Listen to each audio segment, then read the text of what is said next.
नमस्कार, स्वागत है आपका कृषि दर्शन में। आपके साथ मैं हूं अंजू सिंह, हाजिर है कृषि दर्शन के एक नए एपिसोड के साथ। कृषि दर्शन आपका अपना कार्यक्रम जहां हम आपको खेती किसानी से संबंधित तमाम नई जानकारियां देते हैं। हमेशा की तरह कार्यक्रम की शुरुआत करेंगे विज्ञान और किसान से, उसके बाद बात करेंगे कृषि स्टार्टअप की और अंत में दिखाएंगे फार्मिंग इंडिया। इसके अलावा आपको ये भी बताएंगे कि किस तरीके से किसान संगठनों से सरकार की मुलाकात हुई है और कई सकारात्मक बिंदुओं पर चर्चा हुई है। दिखाएंगे इससे जुड़ी रिपोर्ट भी। तो चलिए शुरुआत करते हैं आज की कृषि दर्शन की। सबसे पहले बात विज्ञान और किसान की। शहरों की अपेक्षा गांव में रोजगार के कम अवसर होते हैं। ऐसे में हमारे किसान अपनी आय के लिए कृषि से संबंधित व्यवसायों का सहारा लेते हैं और उन्हीं में से एक है पशुपालन। लेकिन पश्चिम बंगाल के सुंदरबन में पशुपालन किसी चुनौती से कम नहीं है। ऐसे में वैज्ञानिक यहां पर सजावटी पक्षी लाने का कार्यक्रम चला रहे हैं। सुंदरबन की प्रतिकूल जलवायु वहां के किसानों के लिए बड़ी समस्या खड़ी करती है। ये इलाका बाढ़ के प्रति संवेदनशील है, जिसकी वजह से खेती में उत्पादन कम रह जाता है और किसानों को नुकसान उठाना पड़ता है। जानकारों का मानना है कि ऐसी विकट परिस्थिति में पशुपालन महत्वपूर्ण भूमिका निभा सकता है, लेकिन चारे के लिए हरी घास चाहिए और समुचित आहार की आपूर्ति भी, साथ ही अच्छी गुणवत्ता वाला इनपुट। प्रतिकूल जलवायु इन सब में रुकावट है और बाढ़ के कारण पशुओं में बीमारियां लगने का अंदेशा दूसरे इलाकों के मुकाबले सुंदरबन में कहीं अधिक है। मुर्गी पालन भी ग्रामीणों की अर्थव्यवस्था को सुधारने का विकल्प साबित हो सकता है, लेकिन समस्या ये है पोल्ट्री व्यवसाय की कामयाबी का दारोमदार बाजार के उतार चढ़ाव और इनपुट की आपूर्ति पर है।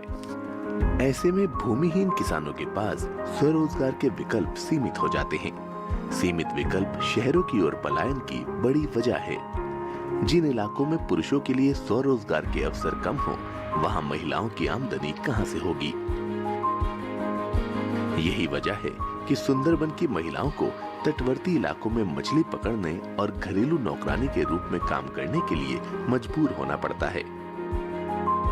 रामकृष्ण आश्रम कृषि विज्ञान केंद्र निम्पित ऐसी महिलाओं के लिए आगे आया है। उसने सुंदरबन की महिलाओं के लिए सजावटी पक्षी पालन की एक योजना पर काम किया। खास तौर से तटवर्ती ब्लॉकों में सजावटी पक्षी पालन को नए उद्यम के रूप में विकसित करने का बीड़ा उठाया। खेती-बाड़ी या उससे जुड़े दूसरे कामों के साथ सजावटी पक्षी पालन अतिरिक्त और स्थायी आय का स्रोत बन सकता है। रामकृष्ण आश्रम कृषि विज्ञान केंद्र ने सजावटी पक्षियों की एक इकाई विकसित की है, जिसमें पिंजरे और घरेलू प्रणाली दोनों तरह से budgerigar, cockatiels, love birds, finch को शामिल किया गया है। इस इकाई में सुंदरबन के दूर दराज के इलाकों में रहने वाली ग्रामीण महिलाओं के लिए प्रशिक्षण कार्यक्रम चलाए जा रहे हैं। काम तेजी से चल रहा है और एक साल से भी कम समय में सुंदरबन की 105 महिलाएं सजावटी पक्षी पालना सीख चुकी हैं। इनमें से 84 महिलाओं ने तो अपने फार्म भी शुरू कर दिए हैं, बल्कि गांव दमकल को सजावटी पक्षी गांव के रूप में विकसित किया गया है। इस समय गांव में 50 से भी अधिक परिवार इस काम से जुड़ गए हैं और 6 परिवारों ने खुद को उद्यमी के रूप में स्थापित भी कर लिया है। दमकल गांव की महिलाएं शुरुआत में 10 जोड़ी पक्षी पालती हैं, जिससे उन्हें हर महीने 1800 से 2650 रुपए तक की कमाई हो जाती है। ये रकम सुनने में भले ही कम लग रही हो, लेकिन दूसरे कामों के साथ साथ अगर इसे भी कर लिया जाए तो हर माह करीब 2000 रुपए की अतिरिक्त आमदनी हो जाती है। रामकृष्ण आश्रम कृषि विज्ञान केंद्र किसानों को बिचौलियों के शोषण से बचाने की कोशिश कर रहा है और पक्षियों को बेचने के लिए घर घर पहुंच वाला मार्केटिंग चैनल भी तैयार कर रहा है। विज्ञान और किसान के बाद बात करते हैं इस माह के कृषि कैलेंडर की। आइए आपको बताते हैं कि इस मौसम में आप अपनी फसलों को लेकर कौन कौन सी विशेष बातों का ध्यान रखें ताकि अच्छी पैदावार आपको मिल सके। तो आइए देखते हैं इस माह का कृषि कैलेंडर। समय से बोई गई सरसों और राई की फसल में हल्की सिंचाई का कार्य करें। फसल को चेम्पा और कीटों से बचाने के लिए आवश्यक कीटनाशक का छिड़काव करें। चना, मटर और मसूर की फसलों में आवश्यकता अनुसार खरपतवार उन्मूलन का कार्य करें। बारिश के अभाव और मिट्टी में नमी की कमी को देखते हुए हल्की सिंचाई कार्य भी कर लें। तो ये था इस माह का कृषि कैलेंडर। उम्मीद करते हैं कि जो बातें हमने आपको बताई हैं हमारे किसान उसका ज़रूर ध्यान रखेंगे। इसी के साथ ही वक्त हुआ है कृषि दर्शन में एक छोटे से ब्रेक का। कहीं मत जाइएगा, देखते रहें कृषि दर्शन।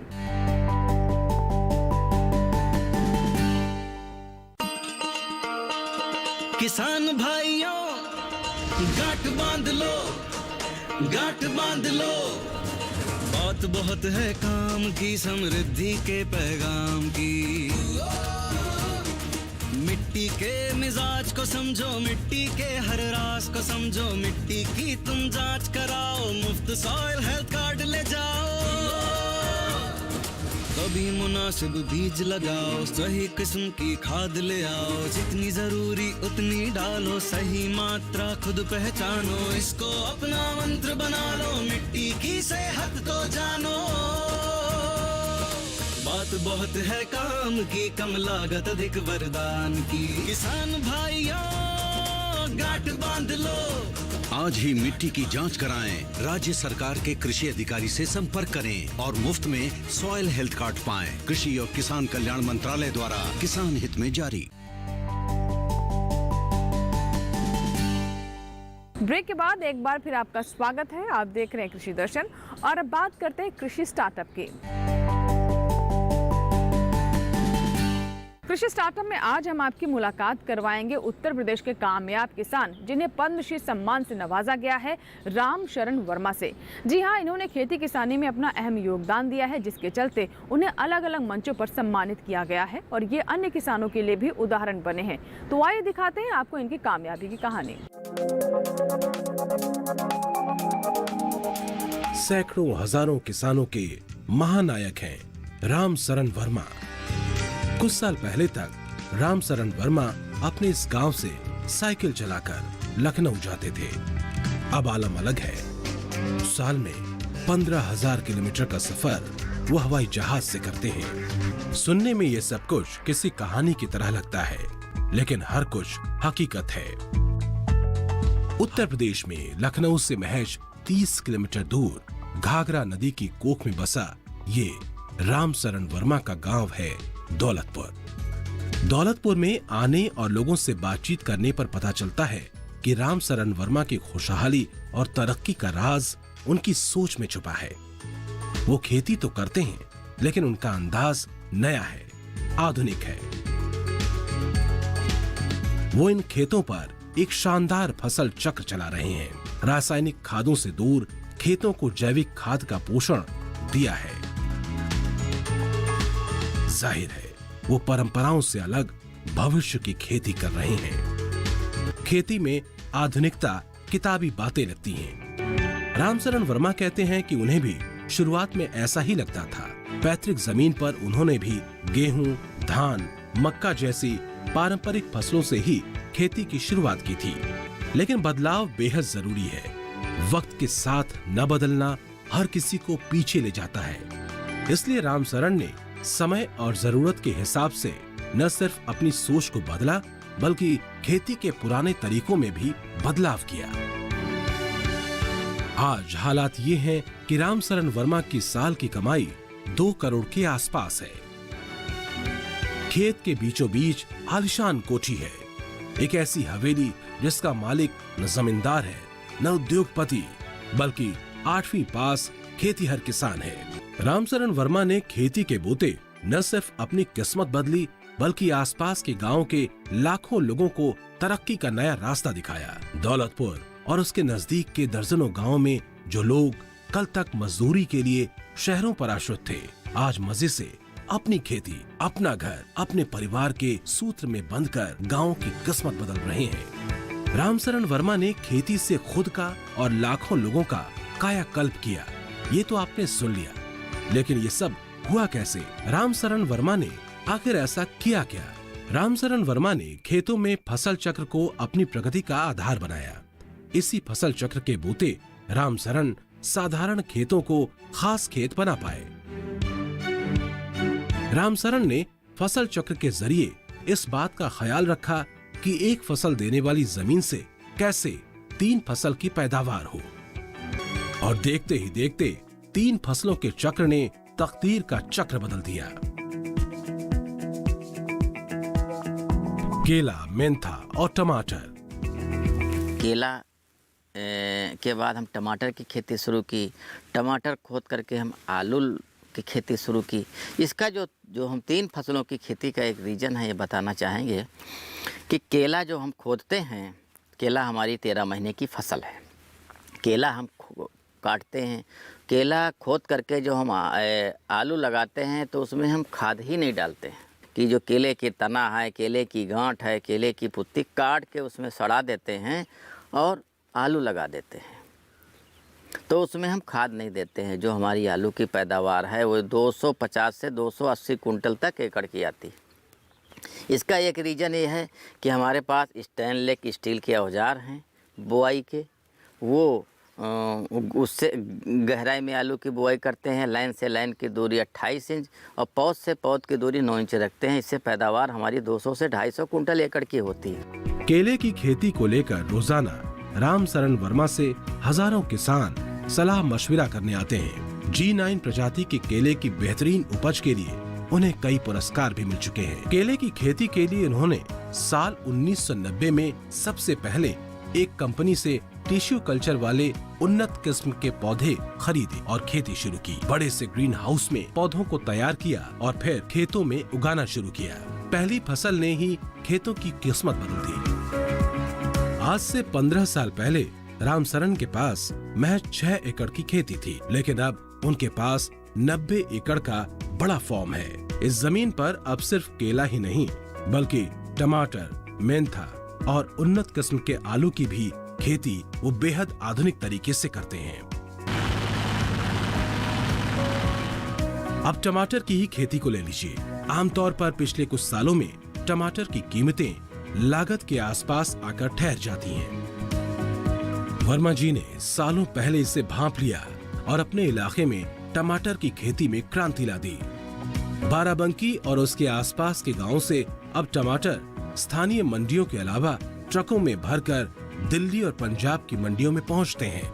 टमाटर की खेती ने आसपास के गांवों की सूरत बदल दी। टमाटर की खेती से उन लोगों को बेहद फायदा हुआ जिनकी जेब में खेती से कमाई के नाम पर कभी 100 रुपए नहीं होते थे। उनके अकाउंट में अब लाख रुपए होते हैं। टेसुआ के बाद एक एक कर करीब 40 गाँव में टमाटर की खेती ने क्रांति ला दी है। रामसरन वर्मा अपने खेत को जरूरत के मुताबिक ही खाली छोड़ते हैं। उन्होंने इस तकनीक पर बेहद मजबूती से काम किया है कि एक फसल की खेती के बाद अगली फसल कौन सी लगाई जाए, खाली बचे समय में और क्या पैदा किया जाए जिससे खेती की साल भर की लागत निकल जाए। इसके लिए वो मेंथा लगाने की सलाह देते हैं। पूर्वी उत्तर प्रदेश और बिहार के कुछ हिस्सों में इसे लोग जायद की फसल भी कहते हैं। जायद वो फसल है जिससे मिंट बनता है, जिसका इस्तेमाल दवाइयों में, साबुन बनाने में, टूथपेस्ट में और माउथ फ्रेशनर बनाने में होता है। मेंथा की खेती बेहद सरल है और कम लागत में ज्यादा पैदावार देती है। समय भी दूसरी फसलों के मुकाबले कम लगता है। जिला, राज्य और भारत सरकार की कई कमेटियों ने उनके हौसले और जज्बे को देखते हुए अपना सदस्य बना रखा है। उत्तर प्रदेश सरकार के साथ भारत सरकार के भी कई प्रोजेक्ट्स में रामसरन वर्मा सलाहकार की भूमिका निभा रहे हैं। कृषि में उनकी अपार सफलता के चलते उन्हें कई अहम पुरस्कारों से नवाजा जा चुका है। जगजीवन राम किसान पुरस्कार, एग्री कृषि award, agricultural leadership award, best farmer award Maharashtra, नव अन्वेषक किसान उत्तर प्रदेश सरकार, आदर्श किसान प्रतीक अवार्ड। रामसरन वर्मा कहते हैं कि किसान के लिए उनका खेत माँ की तरह है, इसलिए वो उसे आखिर तक बेचना नहीं चाहते। इसको ध्यान में रखकर पूर्वी उत्तर प्रदेश के बड़े इलाके में खेती के एक नए मॉड्यूल की शुरुआत हुई है। स्थानीय भाषा में लोग इसे सहारा खेती कहते हैं। ये ठीक सहकारिता खेती की तरह है, जिसमें कई किसान मिलकर खेत के एक बड़े टुकड़े पर एक साथ पूंजी लगाते हैं, मेहनत करते हैं और फसल होने के बाद जमीन के मुताबिक अपना हिस्सा बांट लेते हैं।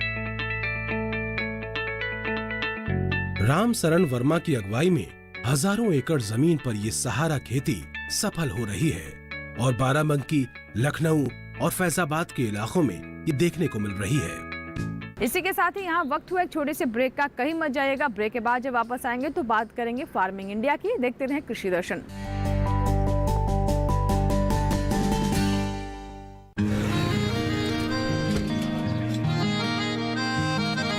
क्या बात है भाई, आजकल तो काफी खुश नजर आ रहे हो। क्यों ना हो, अब मैं ऑर्गेनिक खेती जो कर रहा हूँ ये पूरा प्राकृतिक है, ऑर्गेनिक है। इसमें हमारे खेत, हमारी फसल और हमारी जेब सब फायदे में होते हैं और इसमें लागत भी कम है। जी हाँ, आप भी ऑर्गेनिक खाद का प्रयोग करें, अपनी फसल और मिट्टी को तंदुरुस्त बनाएं और आपकी आमदनी में इजाफा करें। अधिक जानकारी के लिए किसान call centre toll free number 1800-180-1551 पर कॉल करें और लॉग ऑन करें kisan.gov.in और farmer.gov.in। कृषि और किसान कल्याण मंत्रालय द्वारा किसान हित में जारी।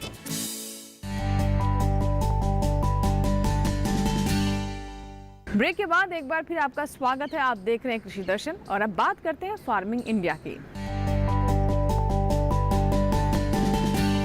सरकार की कोशिश है कि हमारे किसानों के जीवन में सकारात्मक बदलाव आए, उन्हें अपनी उपज का बेहतर दाम मिल सके और उनकी आय में वृद्धि हो सके। इसी को लेकर नए कृषि कानून लाए गए हैं। आइए देखते हैं इनके बारे में विस्तार से।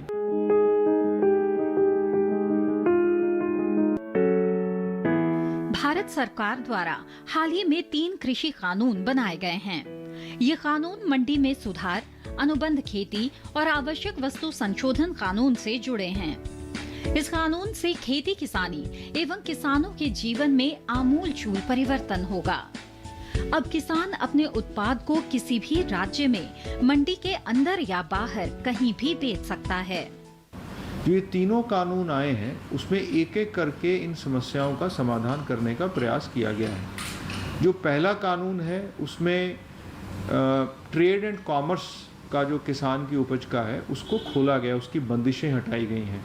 किसान अब नए कानून को आने के बाद मंडी में भी अपनी उपज बेच सकता है अगर मंडी में उसको अच्छा मूल्य मिले, पर मंडी के बाहर भी किसी वेयर हाउस से, किसी प्रोसेसर की फैक्ट्री के ऊपर, किसी अन्य राज्य के व्यापारी को जो बहुत अच्छा मूल्य दे रहा हो, या ई ट्रेडिंग प्लेटफॉर्म पे, इन सभी वैकल्पिक संस्थाओं में, वैकल्पिक व्यवस्थाओं में भी अपनी उपज को बेच पाएगा। जिसका अर्थ है कि जो पहले उसको सुविधा उपलब्ध थी, मंडी की सुविधा, एमएसपी पर बेचने की सुविधा, वो तो है ही, उसके अलावा अन्य विकल्प खुलने से अगर उसको अच्छा मूल्य किसी अन्य विकल्प से मिलता है तो वो मूल्य को ले पाएगा और ज़्यादा से ज़्यादा कीमत में अपनी उपज को बेच पाएगा। केंद्रीय कृषि एवं किसान कल्याण मंत्री के साथ ही रेल मंत्री पीयूष गोयल ने राजधानी दिल्ली में स्थित विज्ञान भवन में किसान संगठनों से मुलाकात की और उन्हें नए कृषि कानूनों के बारे में विस्तृत जानकारी दी। किसानों के मन में नए कानूनों को लेकर कई तरह की आशंकाएं हैं, उन्हें दूर करने का प्रयास किया गया। साथ ही ये भी वादा किया गया कि उनकी तरफ से उठाए गए सवालों पर सरकार विचार करेगी। आइए देखते से जुड़ी ये रिपोर्ट। गुरुवार को नई दिल्ली में किसान संगठनों के प्रतिनिधियों के साथ सरकार ने चौथे दौर की बातचीत को अंजाम दिया। यह बैठक भी बहुत सकारात्मक रही, जिसमें अनेक बिंदुओं पर सार्थक चर्चा हुई। बैठक में केंद्रीय कृषि और किसान कल्याण मंत्री श्री नरेंद्र सिंह तोमर, रेल और वाणिज्य एवं उद्योग मंत्री श्री पीयूष गोयल तथा वाणिज्य एवं उद्योग राज्य मंत्री श्री सोम प्रकाश के साथ साथ बैठक में आमंत्रित सभी किसान संगठनों के प्रतिनिधियों ने भाग लिया। केंद्रीय मंत्री श्री तोमर ने बैठक में कहा कि भारत सरकार किसानों के हितों के प्रति पूरी तरह से प्रतिबद्ध है। किसान यूनियन के साथ भारत सरकार की चौथे चरण की चर्चा पूरी हुई है। इस चर्चा में हमारे कॉमर्स मिनिस्टर माननीय पीयूष गोयल जी, माननीय सोम प्रकाश जी और सभी अधिकारी उपस्थित थे। सभी आमंत्रित श्रेणी की किसान यूनियन ने इस बैठक में भाग लिया। बहुत ही सौहार्द वातावरण में चर्चा हुई। यूनियंस के लोगों ने अपना पक्ष रखा और सरकार ने भी अपना पक्ष रखा। 2-3 दौर की चर्चा और आज की चर्चा में सामान्य तौर पर कुछ बिंदु निकाले गए हैं जिन पर किसान यूनियन की चिंता मुख्य रूप से है। हम लोग प्रारंभ से ये बात कह रहे थे कि भारत सरकार किसानों के हितों के प्रति पूरी तरह प्रतिबद्ध है और आने वाले कल में रहेगी। सरकार का कोई ईगो नहीं है और सरकार हर विषय पर पूरा खुले मन से किसान यूनियन के साथ चर्चा कर रही थी। किसान यूनियन और किसानों की चिंता है कि जो नया एक्ट आया है उससे एपीएमसी वो ख़त्म हो जाएगी। भारत सरकार इस बात पर विचार करेगी कि एपीएमसी सशक्त हो और एपीएमसी का उपयोग और बढ़े। जहाँ तक नए एक्ट का सवाल है उसमें एपीएमसी परिधि के बाहर प्राइवेट मंडियों का प्रावधान है, तो प्राइवेट मंडियां आएंगी, लेकिन प्राइवेट मंडी और जो एपीएमसी एक्ट के अंतर्गत बनी हुई मंडियां हैं उन दोनों में कर की समानता हो। और ये इस पर भी हम लोग विचार करेंगे। और साथ ही यह भी बात आई कि जब मंडी परिधि के बाहर ट्रेड होगा तो वो सिर्फ पैन कार्ड से ही होगा, तो पैन कार्ड तो आजकल किसी को भी मिल जाता है, तो ट्रेडर का रजिस्ट्रेशन होना चाहिए। तो ट्रेडर का रजिस्ट्रेशन हो, यह भी हम लोग निश्चित रूप से सुनिश्चित करेंगे। नए एक्ट में यह प्रावधान था कि अगर कोई विवाद होता है तो वो एसडीएम कोर्ट में जाएगा।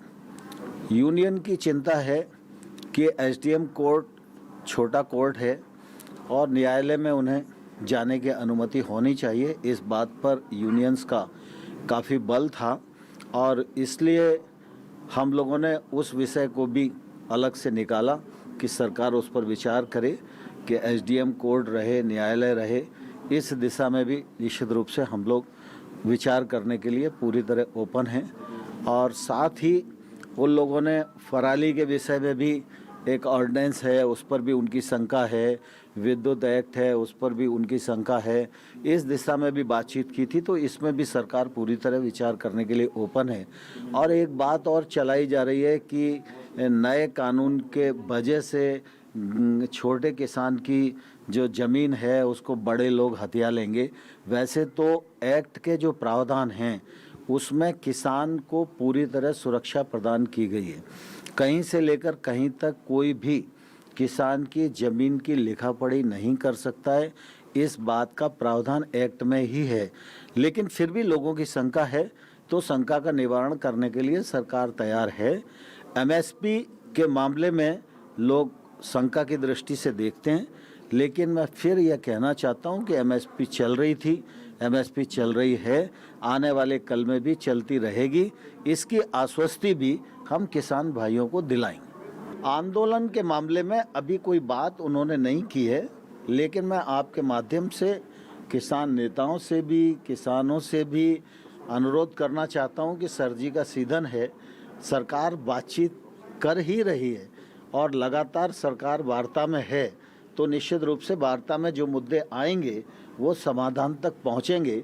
इसलिए आंदोलन समाप्त करें तो उनके लिए भी अच्छा है और आंदोलन के कारण दिल्ली के निवासियों को भी जो तकलीफ हो रही है उससे दिल्ली के नागरिकों को निजात मिलेगी। बैठक बहुत अच्छे वातावरण में हुई। सरकार ने पूरे संयम के साथ किसान संगठनों की बातों को सुना और सभी किसान संगठनों ने भी सरकार की बातों को ध्यानपूर्वक समझा है। बैठक में किसान संगठनों ने नए कृषि कानूनों के संबंध में आशंकाएं व्यक्त की। वहीं सरकार की ओर से भी नए प्रावधानों के संबंध में उन्हें विस्तृत रूप से बताया गया। किसान संगठनों द्वारा उठाए गए कुछ बिंदुओं पर भारत सरकार द्वारा विचार करने का भरोसा दिया गया है। और अब आपको जानकारी देते हैं एक ऐसी ऐप के बारे में जिसका इस्तेमाल हमारे किसान खेती किसानी में कर सकते हैं। क्या क्या इसके लाभ हैं, आइए जानते हैं। इस पूसा कृषि मोबाइल ऐप के प्रयोग से किसानों को अपनी समस्याओं के समाधान की जानकारी आसानी से प्राप्त हो सकेगी। किसानों को मौसम के बारे में जानकारियां मिलेंगी और वे अपनी फसल को बचाने के लिए उसके अनुरूप उपाय कर सकेंगे। सरकार और वैज्ञानिक समय समय पर नई प्रौद्योगिकियों के साथ किसानों का सहयोग करेंगे। पूसा कृषि मोबाइल की ये सेवा भारतीय कृषि अनुसंधान परिषद ICAR की ओर से विकसित की गई है। फसल की नई किस्मों के बारे में, संसाधन संरक्षण, खेती के कार्य व्यवहार के साथ साथ खेती की मशीनरियों और उसके प्रयोग से संबंधित सूचनाएं किसानों को उपलब्ध कराएगी। और अब आपको देते हैं मौसम पर आधारित विशेषज्ञों की सलाह। राजस्थान में गेहूं और जीरे की बुआई करते रहें। पत्ता गोभी, प्याज और मटर की बुआई कर लें। राजस्थान में फूल गोभी और टमाटर की रोपाई करें। गुजरात में गेहूं, काबुली चने, बीन, ज्वार और चने की बुआई करें। मूंग, अरहर, जौ और जीरे की बुआई भी कर सकते हैं। सौराष्ट्र कच्छ में प्याज की बुआई के लिए नर्सरी तैयार करें। लहसुन और धनिया की बुआई करते रहें। हमारे किसानों को अपनी उपज का सही भाव मिले, इसके लिए बहुत ज़रूरी है कि मंडी भाव पर वो लगातार नज़र बनाकर रखें। तो आइए देखते हैं देश की अलग अलग मंडियों में कैसे चल रहे हैं मंडी भाव। महाराष्ट्र की जलगांव मंडी में मक्का का भाव 1,200 रुपए से 1,325 रुपए प्रति क्विंटल दर्ज किया गया। राजस्थान की ब्यावर मंडी में मक्का का भाव 1,300 रुपए से 2,000 रुपए प्रति क्विंटल दर्ज किया गया। वहीं मालपुरा मंडी में 1,850 रुपए से 2,061 रुपए प्रति क्विंटल रहा। उत्तर प्रदेश की बलरामपुर मंडी में मक्का का भाव 1,700 रुपए से 1,750 रुपए प्रति क्विंटल दर्ज किया गया। गोंडा मंडी में 1,610 रुपए से 1,630 रुपए प्रति क्विंटल रहा। और अब देख लेते हैं ट्विटर प्लेट। खेती, किसानी और कृषि संबंधी ट्वीट्स के बारे में हम आपको इसमें जानकारी देते हैं।